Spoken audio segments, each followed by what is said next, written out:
Hello, my name is Jenna Crawley, and I will be making this video for my history class at Houston Community College. We will be talking about Booker T. Washington and Dubois, W.E.B. Du Bois. We will be describing the different perspectives between the two in terms of their strategies for African American progress at the time. How do they differ? How are they the same? Whose side would I favor? And how it can relate to today's politics and racial and segregation today. So, before we get into what they stand for, we need to really know about both of them because they do come from two completely different backgrounds. One of them is from the South, one of them is from the North. One was a slave, one wasn't. So even though they were both advocates for African Americans, they have different views and come from different backgrounds. So with Booker T. Washington, he was born in the South. He is from Franklin County, Virginia. He was born in the 1850s. He spent his early childhood in slavery, and following emancipation, Washington felt that a formalized education was the best way to improve his living and his living standards. So, due to social segregation, it was very limited for education for African Americans. So in his response, Washington traveled to Hampton Institute and he undertook industrial education. At Hampton, his studies mainly focused on industrial or practical working skills as opposed to the liberal arts. Because of his experiences at Hampton, Washington went on to becoming an educator as well as an adamant supporter of industrial education. So he was for work. And ultimately founded a Tuskegee Normal and Agricultural Institute. He felt that the best way for blacks to stabilize their future was to make themselves a factor of society by proving that they are a necessity. And I have a quote from Washington. The individual who can do something that the world wants done will, in the end, make his way regardless of his race. And that was a quote from Washington. So basically, Washington was born a slave. He worked his way up. He was self-educated. He was the founder of the vocational school, Tuskegee Institute, in 1881. And he publicly accepted disenfranchisement and social segregation in exchange for black economic progress, education, and justice. So whites more so liked him over Du Bois. He said that blacks should lift themselves up through communication and work. He was more favored because he wasn't as radical as Du Bois, but I'll get into that. Washington also founded the National Negro Business League. Black intellectuals resisted him. The lower middle class supported him. And he was often seen as two-faced of his views. And he was also an advisor for Teddy Roosevelt and Taft. So who was W.E.B. Du Bois? So Du Bois was fairly younger. He was born in 1868 in Massachusetts. So he was from the North. He grew up both free and in the North. So he was not a slave. He did not experience the harsh conditions of slavery or of Southern prejudice, unlike Washington. He grew up in a predominantly white environment. He attended Fisk University as an undergraduate. And then he later became the first African American to receive a doctorate degree from Harvard University. Du Bois believed in what he called the talented tenth of the black population who, through their intellectual accomplishments, would rise up to lead the black masses. So W.E.B. Du Bois, he was born free. He was the first African American to earn a PhD at Harvard. He wrote studies, essays, novels, and poetry about addressing race. He wanted the church to be at the center of the civil rights movement. And he challenged the idea of white supremacy. He was an activist, and he started an anti-lynching movement in 1905. He was one of the NAACP founders in 1909, and at the time, politics was leaning more to the left. Another thing about Du Bois, he was a traveler. He traveled to Africa and Russia, and he joined the Communist Party in 1961. So Du Bois supported self-improvement through education. Booker T. Washington and Du Bois were two major civil rights figures in the 19th and 20th century.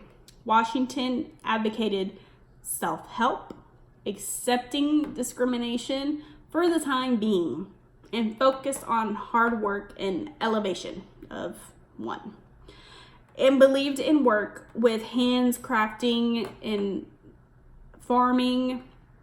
He stayed disciplined, and that would eventually win the respect of America in the United States. So Du Bois was kind of the opposite. Du Bois advocated for political action, to take action, and a civil rights agenda helped founded the NAACP. Argued social change would be fulfilled by a distinct group he referred to as the talented tenth.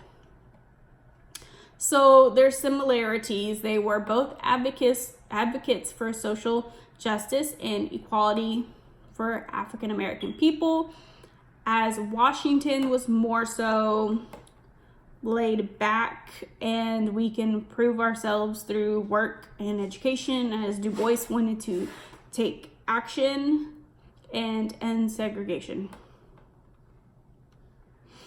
So Washington distinctly asked, not distinctly asked for them to give up, but for the three present things. First, he wanted political power. Second, he wanted them to kind of back off because insistence of civil rights. And third, for higher education of the African American youth, and concentrate all their energy on industrial education and accumulation of wealth. So Washington supporters were viewed as conservative, and Du Bois supporters were aligned with a radical ideology. Washington was the first to come and the most predominant until Du Bois arrived and helped push the civil rights agenda. Washington and Du Bois disagreed on several different issues in their time, but they agreed on a lot of things too. So Booker T. Washington believed in solving things through education. Like I said, he believed that African Americans educated themselves through trades and investing in their own businesses, proving that their hard work could impact on the economy, which could really help prove themselves. And Du Bois also did, he believed in self-improvement through education. However, he believed that first they must get rid of segregation completely before they could do anything. Du Bois criticized Washington's acceptance of racial segregation because he felt that it only encouraged Americans in the United States to deny African Americans their rights by just taking it. And Du Bois was more radical about it. I believe that Washington's vision is more compelling only if it is the last resort. If there was no other way of getting out of racial segregation without violence or rioting, then showing that African Americans in that society, then that's the way to go. Washington believed that through work working hard and improving yourself with education would show them that they could be a real impact on society. So I think Du Bois' opinion is more correct than Washington's. Those who believe in racial segregation will not change their opinions, even if you do work well in your workplace, your place of work. That's just how people are. I believe in taking action. Nobody needs to prove anything because we're all the same. We're all human beings. Although some people have racial discrimination views, this problem has continued for a long time and still today. You should be given your rights inherently. Back then, people shouldn't have to fight for their rights. They should have been given their rights inherently. People should not have to prove that they are equal in order to receive rights. I feel like that is wrong. They should be immediately given to them because we are all the same. It's pretty ridiculous. I understand that slow and steady, as in Washington's view, can sometimes be a better choice, but allowing racism to continue just furthers racism, and it passes it on from generation to generation. However, during this period of time, when both Washington and Du Bois lived and wrote, some things may have been different, and Du Bois's words on the matter may have seemed like the more radical and outlandish outlook. So back then, Du Bois, his view was more radical and more pushing forth, but that seems more of the way that I would go. You have to fight for what you want. You need to fight for your rights. And I would side with him. I understand where Washington is coming from. That he wants to prove themselves through education, but you have to fight. And back in the day, that's what needed to happen. And I understand that in today's world is different. I have a completely different opinion. But also, Washington and Du Bois are relevant in politics today, just as they were back then. And the presidential election is coming up in November of 2020. Racial tensions are arguably at all-time high for the United States. And the fight for race, gender, religion is still ongoing like it was back in the day. And this common ground, they both had a common ground. They were both advocates, found was the fight for equality for all Americans.